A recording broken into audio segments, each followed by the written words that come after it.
Assalamualaikum warahmatullahi wabarakatuh. Langsung dari Polda Banten. Pendekatan saya sebagai Kapolda juga harus bersifat agamis supaya bisa nyambung antara program kepolisian dengan masyarakat Banten yang akan nanti kita layani. Berarti konsepnya agamis, religius, dan humanis. Paradigmanya sudah berubah. Dulu kepolisian itu lebih bersifat ke militeristik. Okay. Sekarang sudah mengarah dan menuju ke civilian police. Oke. Maka Pendekar Banten sebenarnya kan singkatan itu. Polisi yang empati, ngayomi, dekat dengan rakyat Banten. Ih, juara banget, tepuk tangan dong buat Kapolda kita. Oke, kita masih di Paranti Road Podcast. Bukan cuma suara. Dan kalau tadi kita udah ngobrol banyak ya hal yang berkaitan dengan program pendekar ini, yang saya sendiri tuh baru tahu secara spesifik ternyata ini mengandung arti yang luar biasa. Kalau saya lihat beliau ini adalah seorang ahli filosofi. Jadi tidak hanya sekedar berbicara, tapi juga mengimplementasikannya ke dalam suatu kegiatan yang real. Termasuk ini untuk kemaslahatan masyarakat Banten. Begitu Jenderal. Betul. Ya, Anda seorang ahli filsuf juga kayaknya.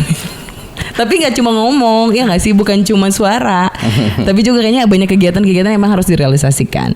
Yep. Ya, termasuk Jenderal tadi saya sempat membuka di awal. Ini kan COVID belum beres-beres ya. Walaupun kita katanya udah new normal kan, tapi tetap loh Jenderal. Saya kemarin tuh sempat agak galau juga, tahun ini bisa balik mudik nggak ya gitu ya, bisa pulang kampung nggak ya, bisa mudik dan pulang kampung nggak ya gitu kan. Tapi memang menjadi satu permasalahan ketika masyarakat mungkin masih bertanya-tanya juga, kira-kira gimana sih kepolisian menanggapi hal ini, di mana apa saja sih agenda ataupun program kegiatan Polda Banten untuk bisa menjaga keamanan dan ketertiban, khususnya mungkin ya menjelang bulan suci Ramadan dan juga Lebaran nanti gitu loh. Ini perlu kita tahu juga nih seperti apa. Ya, memang sudah menjadi tugas kami di kepolisian itu setiap menjelang bulan suci Ramadan selalu diikuti dengan operasi cipta kondisi. Dan operasi cipta kondisi itu yang selama bulan Ramadan itu dinamakan operasi ketupat. Salah. Operasi pekat. Kok ketupat sih? Itu Lebaran dong. Operasi pekat ya. Operasi pekat Maung 2021. Apa? Operasi pekat Maung? Iya. Ntar, Maung itu harimau ya? Maung itu harimau, Mbak. Kalau Maung itu bukannya bahasa Sunda ya? Bahasa Sunda. Iya nggak sih? Bahasa Sunda. Operasi pekat Maung. Ya, itu kenapa sekarang menjadi operasi pekat Maung itu karena kami di Polda sudah menyepakati bahwa call sign untuk Polda Banten yang semula Kalimaya berubah menjadi Maung. Oh iya Kalimaya ya. Kalau dulu Kalimaya ya. Ya. Tepuk tangan dong Kalimaya loh kalau dulu, kalau sekarang pekat Maung. Iya. Kenapa filosofinya ini kembali ke tuh kan, saya bener kan seorang ahli filsuf kayaknya nih. Karena di bed Mbak di Pataka Polda Banten itu kepala harimau putih. Putih ya. Kepala harimau putih. Nah ini kan waktu saya menjabat, pada saat saya memberikan commander wish, ayo kita sepakati dulu nih. Kita mau tetap bertahan dengan call sign Kalimaya atau kita rubah. Saya ambil contoh Polda Jawa Barat. Itu call sign-nya adalah Lodaya, Mbak. Lodaya ya. Karena simbolnya di bed adalah kepala macan kumbang. Namanya Lodaya, Mbak. Lodaya ya. Ya. Kemudian di Jawa Timur simbol bednya Semeru. Gunung Semeru. Gunung Semeru. Dipanggillah Kapoldanya Semeru 1, Mbak. Oh, Semeru 1. Ya. Di Jawa Tengah gambarnya candi, Mbak. Oke. Iya, Candi Borobudur ya. Ya.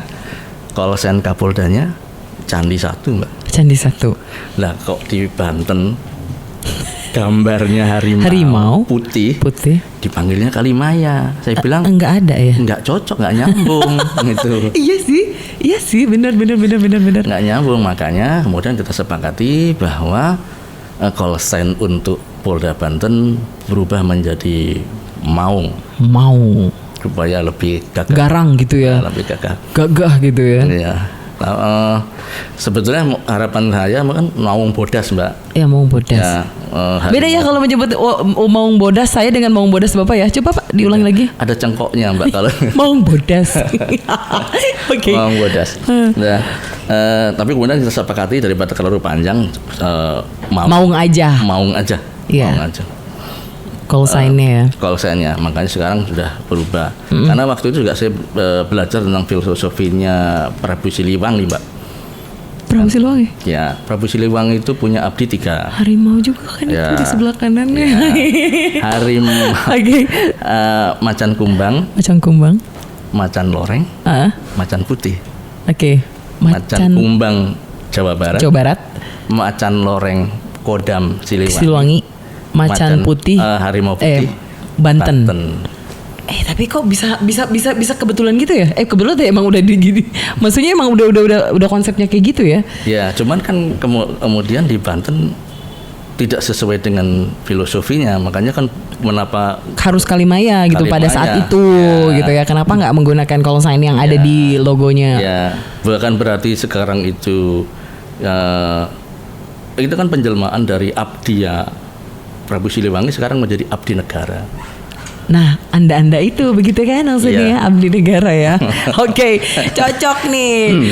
Makanya nih mungkin ya itu keamanan dan kenyamanan ketertiban di Polda Banten ini perlu menjadi perhatian juga nih, Jenderal, selama bulan Ramadan ini nih. Seperti apa?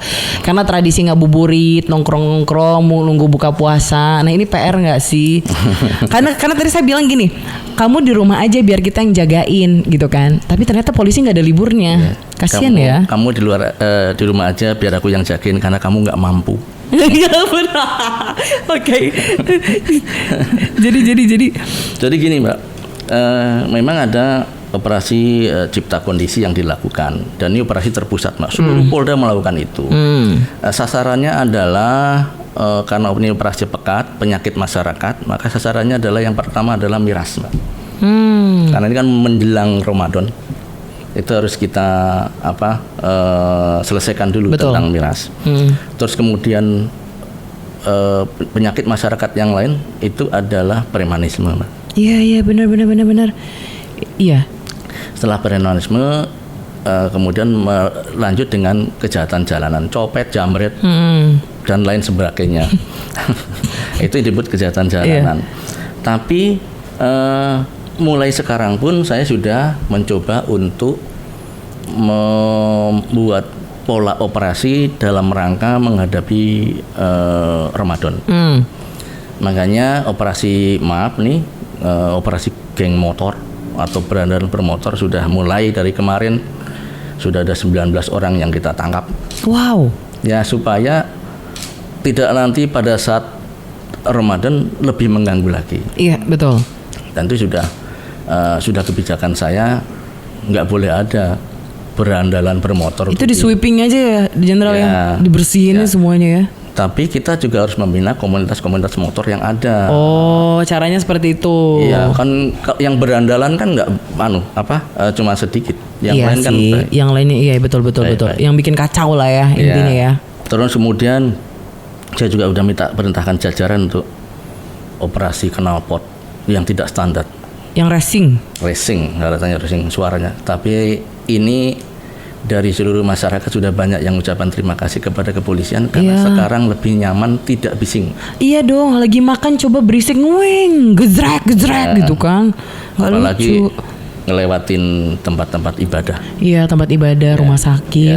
Kebayang nggak sih orang langsung sembuh. Iya, dan ini sudah kita laksanakan dan sekarang sudah menurun sekali. Motor yang menggunakan knalpot tidak standar atau knalpot racing atau yang dibuat suara piano lebih keras, itu sementara kita tahan dulu sampai yang bersangkutan mau ngambil knalpot standarnya untuk dipasang di motornya, kemudian baru boleh dibawa pulang. Ya, terus kemudian balap liar. Itu masih hits juga ya balap liar ya? Masih, itu saya dulu zaman SMA, Jenderal. Serius deh, saya pernah ikutan balapan deh dulu. Pakai sepeda atau pakai motor, Mbak?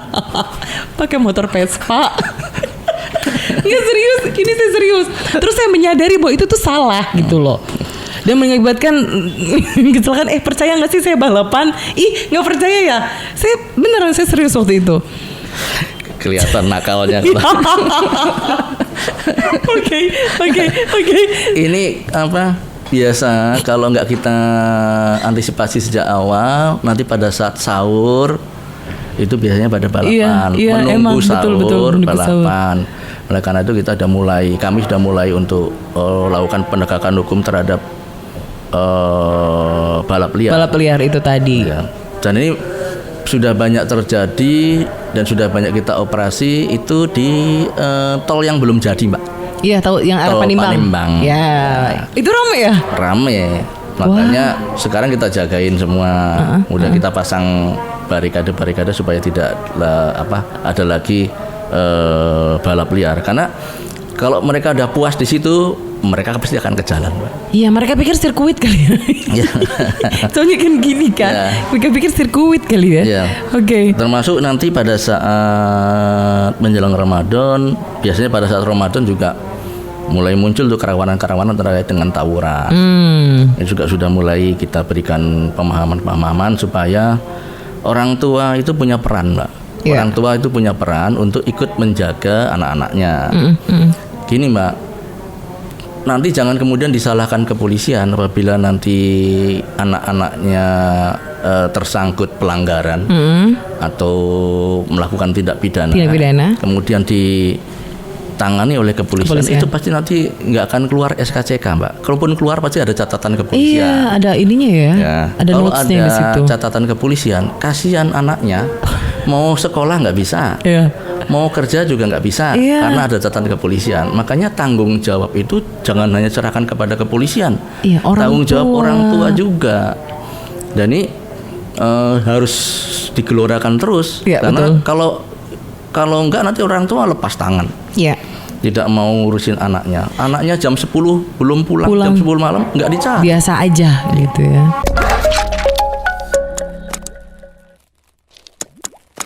Kalau tadi berbicara tentang menjaga keamanan dan ketertiban masyarakat, tentunya Polda Banten sudah menyiapkan beberapa poin-poin dan juga tentunya jurus-jurus. Termasuk kalau saya lihat Ramadan itu bukannya orang-orang pada di rumah ya, tapi polisi tetap aja memutar pemikiran, terus juga harus bagaimana cara untuk orang-orang tuh tetap di rumah aja, tapi tetap kekeh ya. Yang namanya bandel tetap bandel. Capek nggak sih Dan sih komandan ya?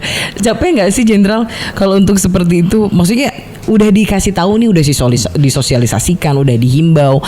Ya tapi namanya kita ya, kadang katanya hukum itu untuk dilanggar. Salah ya? Maaf. Gimana tuh?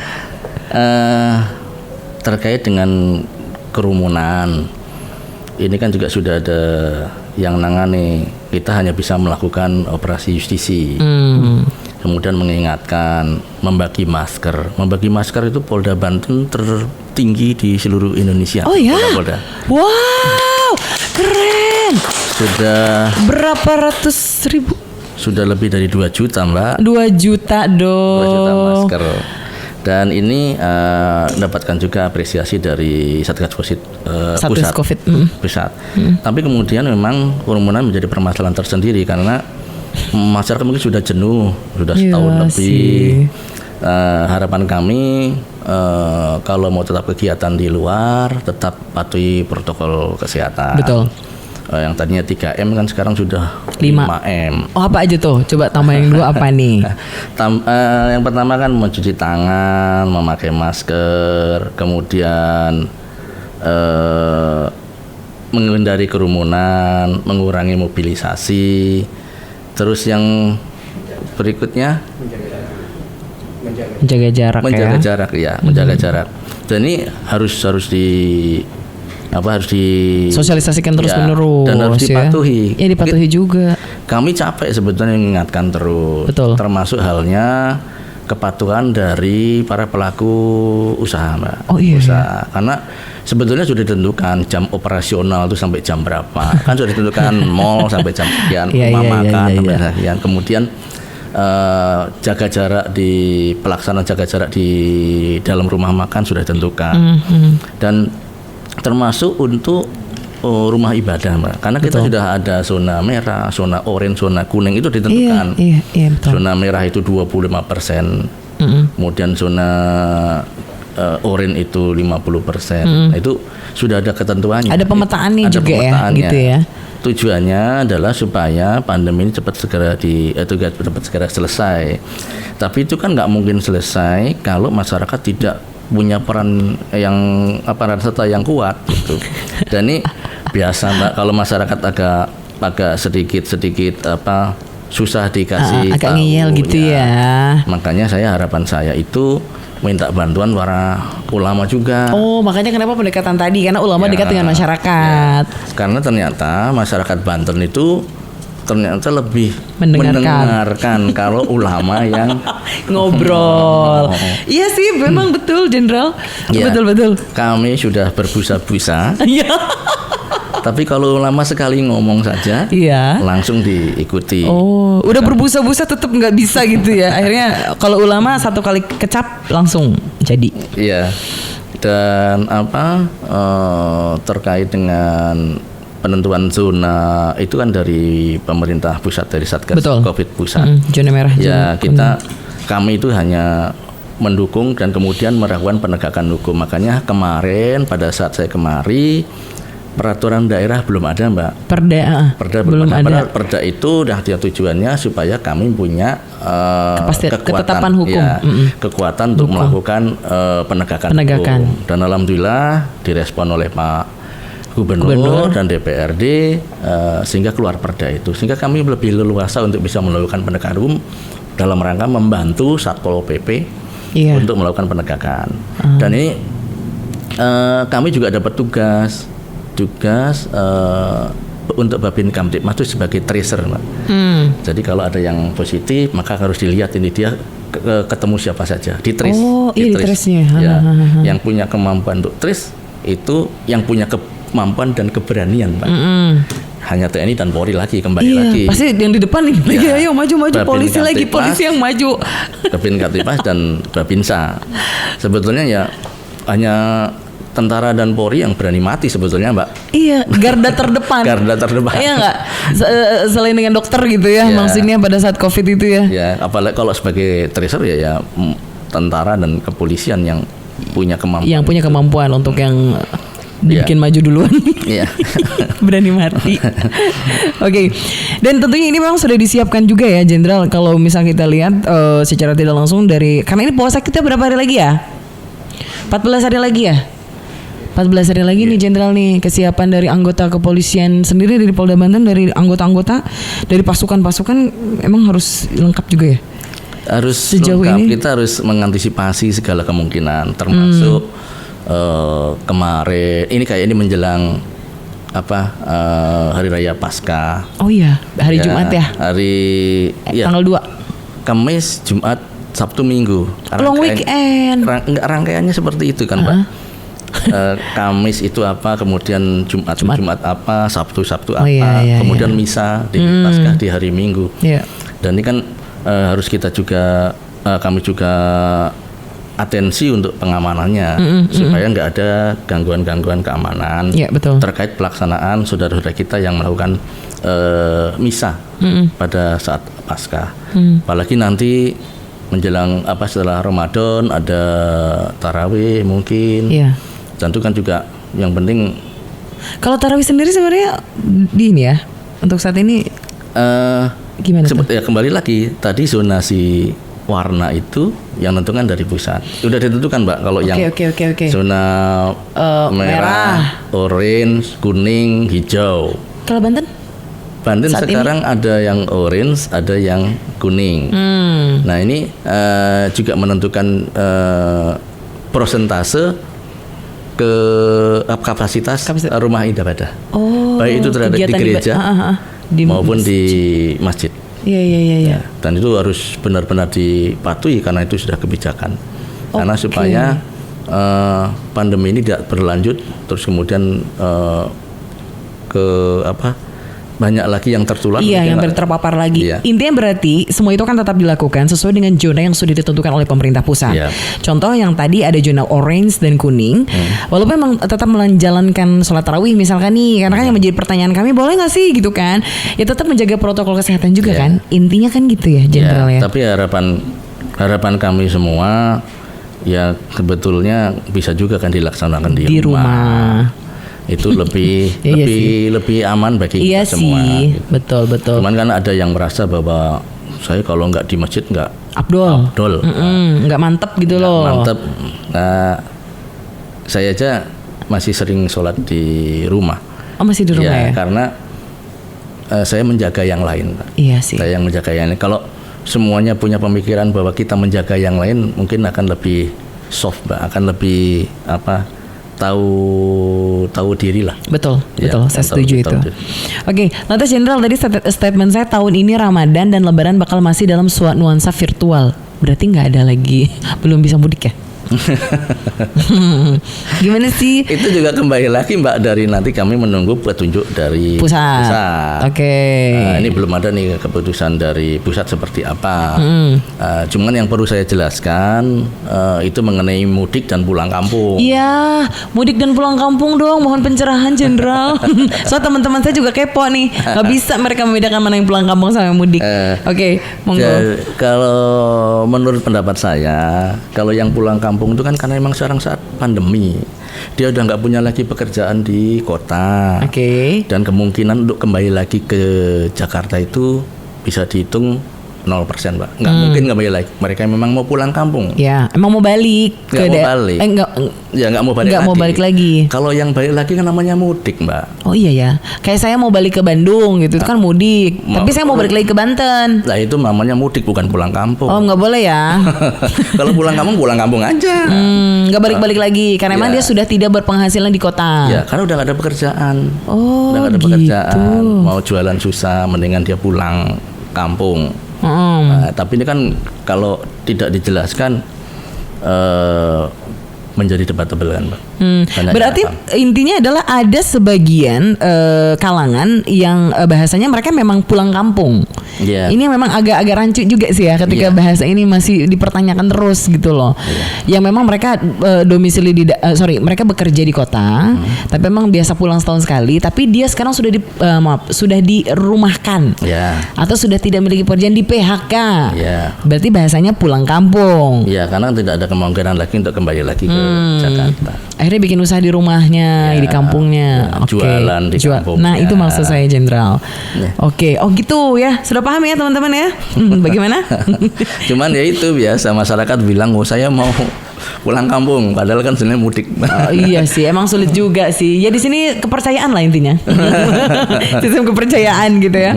Oke, waktu kita sudah sangat terbatas sekali, Jenderal. Emang tidak terasa nih sudah hampir 40 menit. Sudah lebih 40 menit sih maksud saya. Jadi emang intinya dikatakan kembali bahwa Ramadan ini polisi justru walaupun kami banyak di rumah, polisi itu tidak diam. Polisi itu terus bekerja. Polisi tidak boleh tidur. Tidak boleh tidur, tapi ada polisi tidur. Oke, jadi gini loh ceritanya. Kadang saya sudah suka melihat polisi di sebelum pandemi ini. Tadi dikatakan kalau kita ada operasi. Kalau dulu kan operasi ketupat gitu, operasi terus apalagi itu penjagaan kalau Ramadan sama Lebaran. Sebenarnya ini hampir sama atau lebih berat dari tahun-tahun sebelumnya, sebelum COVID dan pada saat COVID. Curhat aja nggak apa-apa, kita dengerin kok. Kalau Karena menurut polisi juga manusia, guys. Kasihan kan? polisi juga manusia, polisi juga harus puasa, Mbak. Oke, baik. Jadi begini, Mbak. Kalau menurut saya itu lebih berat, Mbak. Karena apa? Tingkat keterpaparan COVID ini kan besar di anggota kami, Mbak. Karena yang ada di lapangan adalah anggota Polri. Iya. Dan itu juga merupakan keprihatinan kami. Saya sebagai Kapolda itu kalau melihat anggota itu melaksanakan tugas di lapangan tanpa dibekali adanya alat perlindungan diri. Mungkin maskernya sudah 4 jam lebih Nggak diganti-ganti. Padahal kan kalau masker medik itu hanya 4 jam. Kalau masker kain kan bisa cuci dengan deterjen, kemudian bisa dipakai lagi. Nah kemudian saya mikir mereka punya masker berapa, kan itu harus dipikirkan Mbak. Dan ini makanya bagi kami pelaksanaan operasi, baik itu operasi pekat, nanti akan ada operasi ketupat menjelang Idul Fitri, berat karena sedikit banyak kita lebih berjibaku Mbak terhadap kesehatan kita, juga terhadap jiwa kita, karena potensi untuk keterpaparan itu di kepolisian akan lebih tinggi. Jadi sebetulnya kita semua harus bersyukur punya kepolisian yang benar-benar mau turun, betul. mau turun, mau berjibaku demi kemaslahatan masyarakat. Ya, belum lagi keluarga di rumah ya. Betul. Kalau polisi itu kan jarang pulang biasanya ya. Iya nggak sih? Kayak Mang Toyib Mbak. Iya nggak sih guys, kasihan juga loh. Apalagi kalau Lebaran itu penuh. Ya nggak, Jenderal ya. Mungkin pernah merasakan kesulitan di lapangan. Bahwa bahasanya tadi kalau saya rangkum sih, polisi itu tidak hanya berbicara masalah tenaga, tapi juga nyawa. Iya nggak sih? Betul. Tenaga dan nyawa yang saat ini dipertaruhkan. Kalau dulu kan mungkin tenaga capek, kurang tidur ya, terus kurang makan di pos-pos PAM itu ya. Gitu nggak sih, curhat banget gue. Tapi kalau sekarang justru lebih ke nyawa juga. Karena Mbak anak polisi kan tahu jadi. Iya, saya kasihan lihat bapak saya Pak, nggak pernah balik. Gitu loh. Oke, baik, intinya adalah apa yang kita rasakan hari ini memang menjadi perhatian juga bagi masyarakat secara keseluruhan. Dan juga Jenderal, mungkin ada yang ingin Anda sampaikan sebelum kita closing di sesi saat ini. Ya, harapan saya sebagai Kapolda Banten, apalagi nanti menjelang bulan suci Ramadan, saya ingatkan pada warga masyarakat untuk menjaga kesucian bulan Ramadan. Kemudian mengurangi kegiatan-kegiatan yang sifatnya nanti akan mengurangi nilai ibadah, hindari kerumunan, kemudian jaga jarak, tetap menggunakan masker, mencuci tangan, dan kalau memungkinkan kurangi sekali mobilisasi karena COVID ini belum berakhir dan kemungkinan masih akan berlanjut untuk beberapa bulan atau mungkin beberapa tahun ke depan. Oleh karena itu harus kita antisipasi bersama, jangan lengah, kemudian tetap waspada karena kejahatan itu selalu ada di sekitar kita. Betul. Harus penuh kewaspadaan, kemudian tingkatkan daya tahan tubuh, imunitas untuk tetap bisa menjalani kehidupan sehari-hari dengan sebagaimana mestinya. Betul. Berbicara mobilitas yang tinggi, hati-hati sekarang di seluruh lampu merah yang ada di Indonesia sudah berlaku yang namanya ITLI ya. Saya dengar ini luar biasa, selamat loh. Ini polisi selalu bikin terobosan-terobosan yang luar biasa sekali di Electronic Traffic Law Enforcement ya. Ini keren banget ya, di Provinsi Banten udah banyak banget nih ya. Ya. Boleh sedikit aja closing sebelum saya juga sempet kiniin juga nih. Iya. Jadi ITLI itu sebenarnya adalah mengurangi potensi interaksi antara pelanggar dengan kepolisian, dengan anggota. Tujuannya adalah sebetulnya untuk menghilangkan praktek-praktek koruptif. Iya, betul. Yang sering disebut dengan istilah 86. Nah, kalau memang sudah dengan ITLI itu sudah tidak terbantahkan lagi, nggak ada debat-debatan lagi, karena sudah tercapture di kamera ITLI, tidak menggunakan sabuk pengaman, semuanya kemudian berkendara dengan menggunakan handphone, kemudian melampaui batas marka jalan. Dan itu sudah di capture dan memang tidak ada lagi komunikasi langsung, interaksi langsung antara pelanggar dengan anggota kepolisian. Karena tagihan dendanya langsung ke rumah. Iya. Assalamualaikum, tok, maaf Bu, ini tagihannya. Kok ini ada fotonya berdua ya? Dengan siapa itu? Oke. Begitu ya Jenderal ya. Oh, thank you so much untuk hari ini, dan himbauan dari Jenderal juga jangan lupa untuk jangan terlalu cepat mendengar kalimat-kalimat hoax ya. Begitu ya Jenderal ya. Betul. Dan juga apalagi sekarang kan memang lagi ada hal yang lagi menjadi pusat perhatian juga tentang isu-isu teroris dan lain-lain. Mungkin boleh sebagai statement Anda, karena mungkin masyarakat resah dan gelisah. Intinya tidak ada ya Ya. Semoga ya. Ya, semoga nggak ada di Indonesia selanjutnya nggak ada. Harapan saya seperti itu. Tetapi ini kan tentang pemahaman terhadap keberagamaan. Ya. Jadi ada yang menyebutnya radikalisasi. Betul.